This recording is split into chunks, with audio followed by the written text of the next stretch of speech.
No, I don't want an arranged marriage. I want a love marriage. How many of you think this way? Well, few years back, I had the same opinion about arranged marriage. I felt it's a whole lot of risk and it's kind of betting. And I was really against the process. But then I realized that I had a different definition of love and relationship back then. I don't think it's about arrange or love marriage. It's about how you approach a relationship, how you approach the process of arranged marriage in the beginning. Because at the end, all you want is a happy and loving and supportive partner. So no matter how you get there, by meeting someone randomly or by a setup of arranged marriage like how it usually happens. But why so many people are against the process of arranged marriage? Because people think that there is a huge fault in this system. Yes, I know that there are some risks involved in this process, but I really feel that there is not so much fault in the system, but how you approach the process. If you're gonna agree to marry someone by just meeting them once, it's your fault, not the process. Similarly, if you're attracted by the wrong values or if you're focusing on the wrong aspects, it's gonna go against you. I know that there is a lot of pressure from your parents and your family, but you can't make their pressure your pressure. Because if you end up losing patience, if you make wrong decisions, if you go against your will, against your choices, you will end up suffering in the process. So make sure that you do things in your own timeline, not theirs. You do things in your own comfort, not theirs. This is a major fault in the process. Because people often end up marrying the wrong partner and then they blame their parents, then they blame their society, but not themselves. You have to realize that you are the one who controls your life, not others. The moment you realize that, you will do everything according to your timeline and your own choices and values. Just imagine that your friends tell you that, you know what, we have an amazing girl for you, or we have an amazing guy for you. Let me set up. You will agree to that and you will be excited. But at the same time, if your parents tell you that, now you will be against that. You will resist that. Why? In both the cases, you are meeting someone. One word, pressure. You feel pressure when your parents introduce someone, but at the same time, you enjoy the process if your friends do the same. So the goal is to remove the pressure, not change the entire system. Because no wonder there could be a potential partner waiting for you, but you have to show up, right? So today, I will be sharing some myths and misconceptions about the arranged marriage. Number 1.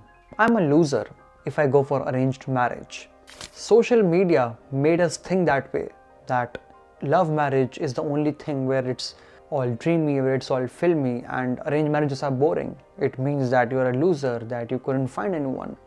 That is so not true.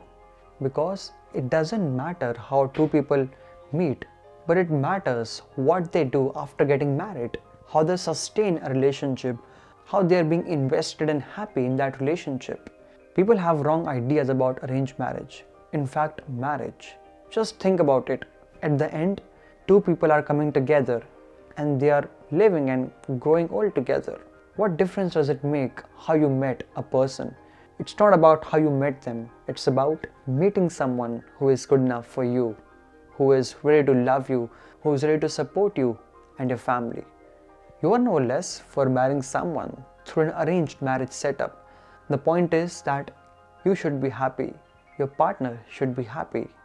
It's not like divorces don't happen in love marriages. They do. Because as I said, it's not about how two people meet, but what they do after getting married. Second, we can never be compatible. Again, this is another misconception about arranged marriage because people think that the process doesn't allow or doesn't give too much time and space to really get to know the person. But again, it's on you. If you will say yes to someone just by meeting them once or twice, it will go against you. But if you take your time and you get to know them, it might work in your favor. Plus, there are so many factors that are important in your first few dates, like focusing on the values that attracts you and not just appearance, focusing on how intellectual they are, how spiritual they are, and if it aligns with your goals with your character. Compatibility is a two-person job, not yours. So if both of you are equally invested to get to know each other, if you both are ready to show your authentic self, your true self to each other during the first few dates, it cannot go wrong. This is why majority of couples in arranged marriages feel that they're not compatible because they were not authentic. They were not transparent about who they are. They went on those first few dates to impress them, not to connect with them.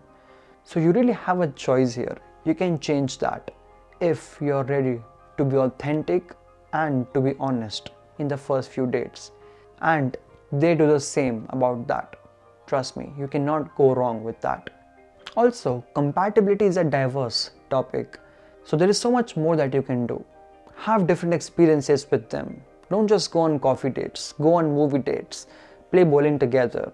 Go, maybe if you can have a weekend getaway, do that. Have different experiences with them so that you will see how they respond in different situations. You will get to know their different behaviors, their emotional stability, their mental stability. All this is important to look for a partner. As I said, how you approach the process of arranged marriage matters. I don't think that the entire process is faulty. Third, I will only meet conservative person. Not everyone has the same point of view for arranged marriage. Not everyone has the same pressure. Some people look at it differently. Just imagine that the person you're about to meet have supportive parents. They really trust their parents' choices. So they don't mind if their parents suggest someone or if their parents ask them to marry someone. Similarly, just imagine a person is introvert. They are highly intellectual, they are intelligent, they love their work, they are rich, but they are shy. They are not comfortable with approaching guys or girls. Are you really willing to give up on that? Or let's talk about workaholics. If someone is a workaholic, they are working 15 hours a day, they are just sleeping, they are just taking care of yourself, and they have no social life when it comes to romance and dating. They can still make a potential partner, but their work schedule didn't allow them to meet someone or go on dates. Life is so much broader if you look at this way. It's all about how we limit something. At last, even they are conservative or they have this traditional mindset, but they are good people. They are ready to love you, they are ready to support you. I don't think that it's a bad deal because at the end, they are providing you what a good partner should. So think about it. Fourth, there is no chemistry or romance in arranged marriages. Another big lie. Romance is not a cause, it's a result. When two people provide safe space to each other, when they're emotionally understanding, when they are considerate, when they respect each other, when they trust each other, romance is a result of that. There's a difference between a spark and romance. Spark can go, but romance can exist. And it depends upon two people. So if you think that arranged marriages lack that, I don't agree with that 100% because it depends upon you. If you make a right choice, if your partner is considerate, if you both connect on a good level, if you both are emotionally there for each other, there will be a strong chemistry because no relationships has inbuilt chemistry from start. People build it. It's a journey. It will take some time. It will take a lot of fights. But how you both approach that relationships, that decides the level of chemistry that you're looking for. So it's time that we look arranged marriage differently when it comes to romance and chemistry. You can still build it. You can still have it. The point is, are you willing to do it rightly? Fifth, there is lack of independence in arranged marriage. I know this is a challenging point because Indian families, Indian parents are usually conservative and they have traditional mindset and they're not very open with the new culture that is in making. But I really feel that it also depends upon choosing the right person. You have time to get to know a person.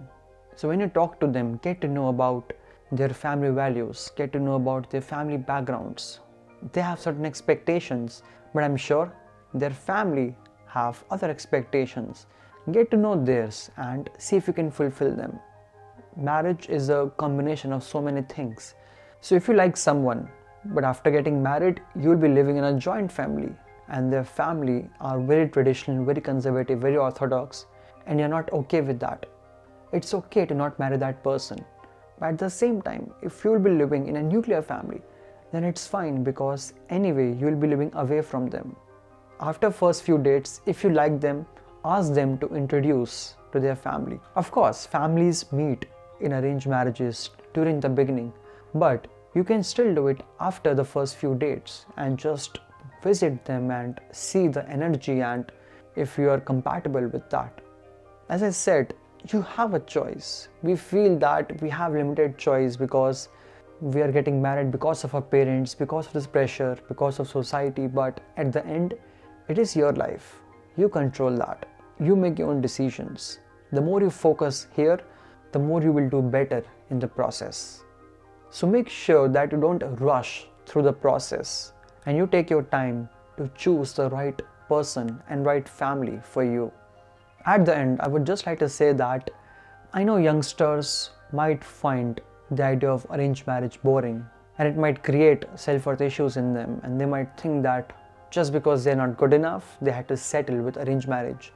It's a big lie that we have been told by society and social media. Because as I said, how you got married doesn't matter. How you sustain your marriage, that matters. And that is completely in your hands. I wish you all the best, and if you like this video, please share it with your friends so that we can all grow together and we can all learn together and be effective in this process. I'll see you next week.